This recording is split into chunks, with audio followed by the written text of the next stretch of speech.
Is now for the latest. Senator Ted Cruz of Texas, who serves as the chairman of the Commerce Committee, he recently introduced a Keep America Flying Act, which would pay air traffic controllers and TSA workers during the government shutdown. Yesterday was their first day of receiving zero pay since the shutdown began. We're living in, and it's good to see you, Senator, thanks. And it's starting to bite, and there are going to be some real consequences here with air travel and everything else. We understand that. But we are living in this bizarro world. All my Democrat friends are sending me comments from Marjorie Taylor Greene. That and they're calling her Marjorie. They love her now because I don't know. It's like fair is foul, foul is fair. How can you tell? What are you saying at this point? Are you ready to renew all the Obamacare subsidies to get this done, or do you say this is clearly in the Democrats' court? Well, Joe, my advice is don't spend much time worrying about Marjorie is saying. What I found is a pretty consistent pattern is that whenever an elected official decides that they're going to turn on Israel and they hate Israel, you will very quickly see every other policy out of their mouth become very, very liberal. And so suddenly Marjorie's for massive government spending and taxes, and she's for open borders and amnesty. Okay, fine. That is not where the American people are. Where the American people are is real simple. We're on day 29 of the stupidest shutdown. This is the Schumer shutdown. And it is the stupidest shutdown because it is a shutdown for literally no reason. The reason the government is shut down is that Chuck Schumer has a political problem. And he has a political problem from right where you're sitting right now, from New York. The last time the Democrats allowed the government to stay open, it was in March of this year, the left-wing base in the Democrat Party went nuts. And he almost lost his job. They almost threw him out of the job as minority leader. This shutdown exists for one purpose, and it's for him to tell the crazy left-wing base, the nuts that were dancing in the No Kings rally, I hate Donald Trump as much as you do. And all the rest of the Democrats, they're like lemmings. They're saying, shut it down, shut it down, shut it down. 13 times now the Republicans have voted to open the government, to pay the federal workers. 13 times the Democrats' party line have voted no. Keep it shut down, keep it shut down, keep it shut down. And at this point, it's not even clear they have an exit ramp. I think they're going to continue this another week or two, and then at some point, 7 or 8 Democrats are going to have some sense come into them. I think it is very likely to be retiring Democrats who will never again face a primary election, so they're more insulated from the crazy left-wing base. But we're watching performative art. We're not watching public policy. We're not watching elected officials who give a damn about the people they represent. This is all about political saving Chuck Schumer's rear end.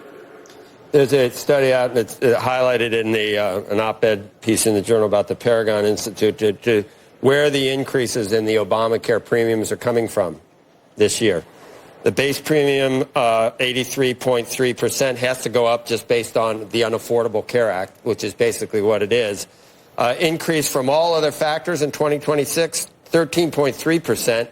Increase in the premiums this year from the COVID credit expiration, 3%, 3.3%. Only 3.3% of why these costs are soaring to individuals is because of the expiration of the Obamacare subsidies. Yeah. You don't hear that very many places. Well, and Joe, all of this was predictable. And not only was it predictable, it was in fact predicted. In 2013, when I led the fight against Obamacare, when I did a 21-hour filibuster on the floor of the Senate, I laid out the evidence and I said, if you pass Obamacare, people's premiums are going to skyrocket. Health insurance is going to be made unaffordable. And everything that I predicted then has come true. Now, it's gotten so clear.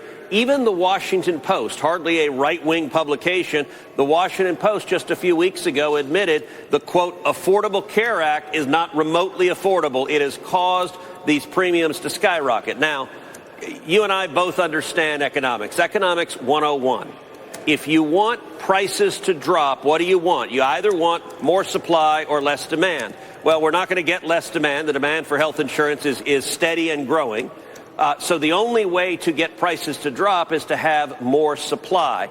And a huge reason that Obamacare caused prices to skyrocket is it artificially restricts supply. It limits the options that health insurance companies can offer consumers, and it almost immediately resulted in prices skyrocketing. And so the answer to this, which I've been fighting for 13 years, is expand consumer choices, allow consumers to buy the health insurance policies they lead, and that expanded competition will in turn lower prices. The Democrats don't want to do that, and instead their solution, this really does illustrate the modern Democrat Party, their solution is what they call the Obamacare subsidies. You know what those are?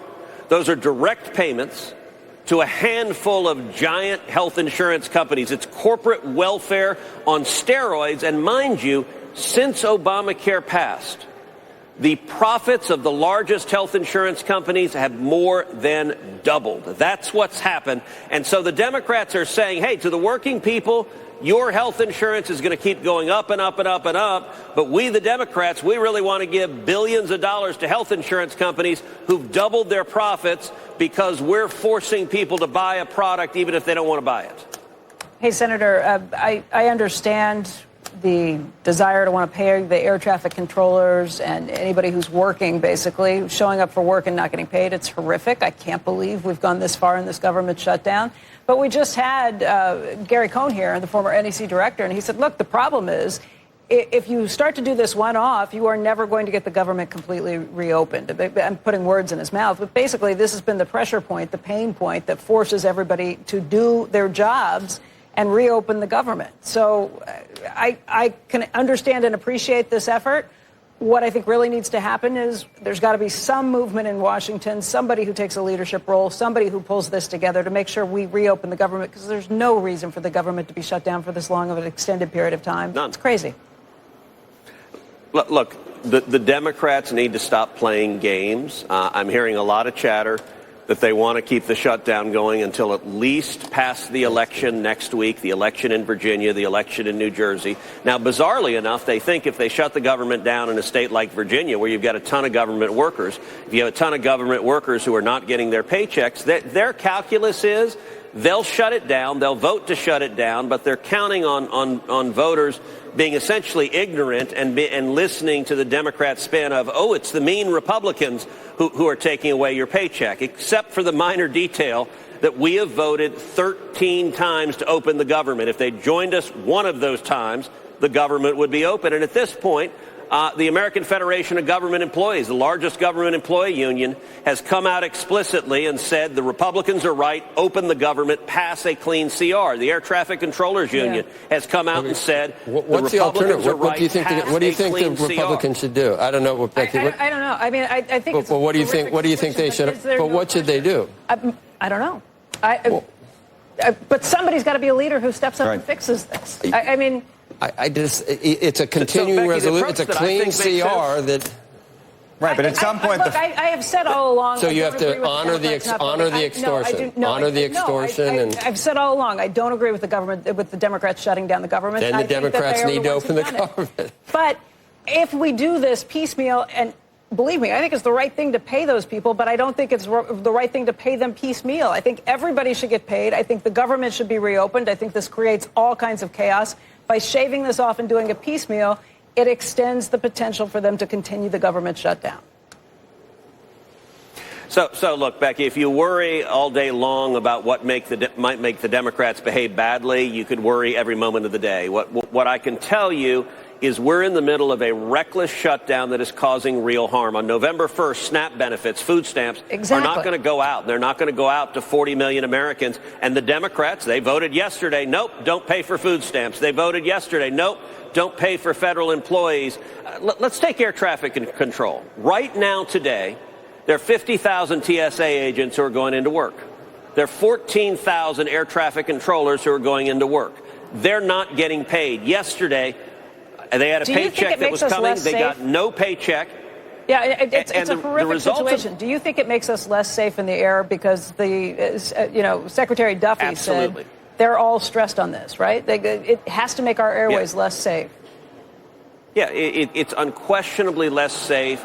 We're seeing delays On Monday, we had 3,300 delays. On Sunday, we had 8,700 delays. And for the flying public, you're going to see more flights delayed, more ground stops. We've seen ground stops in Houston. We've seen ground stops in L.A. You're going to see more and more and more of that because of air traffic control shortages. You're going to see longer lines at security because of TSA shortages.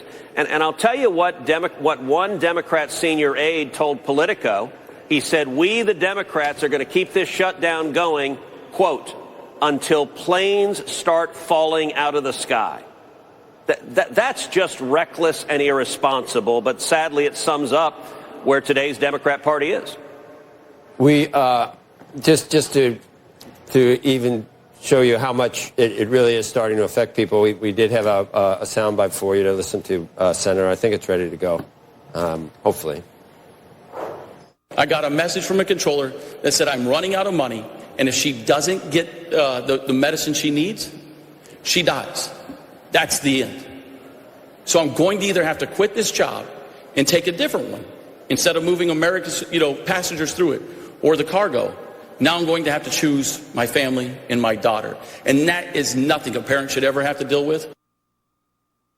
But that just adds. On to what we've been saying, Senator. I don't know what the answer is. I do think there's a serious problem that a lot of Americans don't really understand the situation that's being presented. I mean, you look at the polls, and a lot of them that write in, they tell me, well, Republicans are trying to cut Obamacare, and they have no idea what the issue actually is at this point, I don't think. So how does it end? If Democrats think that they're winning in the polls, and the media is not helping, if they think they're winning in the polls, why should Chuck Schumer come to the table? Yeah. Why? I wouldn't. And look, you are right that part of the problem is we're so polarized that each party is in an echo chamber. And I think the Democrats are listening to their radicals and their base is saying, cheer it on, cheer it on, cheer it on. It's why I think the Democrats are likely to keep the shutdown going at least through Election Day because they think their base likes it. The longest shutdown on record was 35 days. That was the previous Schumer shutdown when Trump was president and Schumer shut the government down in another petulant fit. There's a lot of chatter that Schumer wants to break his own record and have now the longest and the second longest government shutdown. But part of the problem is that they're relying on misinformation because what they're saying, the Democrat talking point is, gosh, Trump has the White House, the Senate, and the House, so this is the Republican shutdown. It's their fault. And the reason it's misinformation is the Democrats know they're omitting the essential facts, and this is just a question of math. To pass a funding bill through the Senate takes 60 votes. Right. There are only 53 Republicans. In other words, to do it, we need at least 7 Democrats, and the Democrats above voting party line know that's why we have a shutdown. Even Joe Manchin came out and said, do not end the filibuster, because that's what Democrats are saying. They're saying, look, you have the nuclear option available to you. It's your fault that you're not ending the filibuster to reopen the government. But, I mean, I've had people that used to be guests on this show saying that the Republicans don't have the votes. So it's their fault. And it's like, yeah, they don't have the votes because it would take 5 Democrats to reopen the government. And Joe, when Joe Biden was president, the Republicans 13 times passed a clean CR. Republicans could have done this to Joe Biden. This would be nuclear. We could have all voted no and shut down the government. Winter. We didn't. Hey, from the media, because one party behaves responsibly and the other does not. Right. Senator, if Republicans said, look, you're the majority party, you're passing this IRA thing, this inflation reduction, we're not going to let you do that. We're not going to reopen the government until you get rid of this, and if that ever happened, and through extortion tried to end a duly elected body from doing what they think they were elected to do, it's not the way it works, is it? Shouldn't. And every single Democrat in the Senate, there are clips of them on TV saying, refusing to pass a clean CR is reckless, it is irresponsible, and that's exactly what they're doing in their own words, reckless and irresponsible. All right, Senator. We're going to have Senator Welch on, and he's a reasonable guy. I'd be interested to see, how he characterizes things. Probably have some anecdotes about people that can't get, I don't know, something with, if they don't have health care, what's going to happen. They somehow conflate the government shutdown with Republicans' fault people aren't going to have health care. Anyway, Senator, there's an easy solution to that. Vote yes. Then what, though? Then the hard work comes on fixing our healthcare system and trying to stop. And that's something I am eager to do and have been working to do for the last 13 years, working to expand competition, expand consumer choices, and lower prices. The Democrats have demonstrated no interest in that either. They're interested in increasing the corporate welfare because their buddies at the health insurance companies write big checks to the Democrats. And it's fundamentally, it is focusing on everything except the actual consumers at home who are getting screwed by Obamacare. Obamacare has been a train wreck, and the Democrats ideologically cannot admit that. All right, Senator. Thank you. See you. Thanks.